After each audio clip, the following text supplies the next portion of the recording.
On commence ce brief par le véritable premier projet de budget pour le gouvernement Arnouch. Après avoir été au cœur du Conseil des ministres présidé par le roi Mohamed VI, le projet de loi de finances 2023 a été adopté en Conseil de gouvernement. Il a également été déposé dans les délais au Parlement. Ce projet de loi de finances propose à la fois le renforcement des fondements de l'État social, la relance de l'économie nationale, la consécration de l'équité territoriale ainsi que le rétablissement des marges budgétaires pour assurer la pérennité des réformes. Nouvelle preuve de l'efficacité de la stratégie diplomatique du Maroc après l'Allemagne, l'Espagne et les Pays-Bas, la Belgique a rejoint la liste des 11 pays européens qui soutiennent clairement le plan d'autonomie au Sahara marocain proposé par le Royaume. Au total, 90 pays expriment aujourd'hui une position positive par rapport au plan d'autonomie que le Maroc a présenté en 2007. La ville d'El Jadida abrite son salon du cheval qui était absent pendant 2 ans à cause de la pandémie. Le cheval facteur de développement territorial, c'est le thème choisi pour cette 13e édition dont le programme est entièrement dédié à l'univers du cheval. Des activités équestres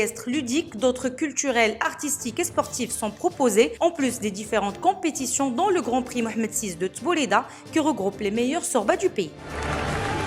Sport maintenant, après 24 ans et le sacre de Zinedine Zidane, Karim Benzema est devenu le 5e joueur français à remporter le Ballon d'Or après une saison quasi parfaite. Au classement, l'attaquant du Real Madrid devant Sadio Mané et Kevin De Bruyne. Au niveau national, coup dur pour les Lions de l'Atlas, Emre Louza est forfait pour le mondial. Il a été touché à la cheville gauche et devra subir une opération qui l'éloignera des terrains pendant au moins 6 semaines. Enfin, 45 jours et puis s'en va. Le mandat de la première ministre britannique Liz Truss a déjà pris fin. Elle a annoncé sa démission jeudi, faisant appel à un scrutin interne au sein du parti conservateur pour élire son successeur dans un pays en pleine crise économique et sociale. Toutes les promesses sur lesquelles elle avait été élue, Liz Truss a dû les annuler. Le chaos politique continue donc au Royaume-Uni. Plus d'informations sur lebrief.ma.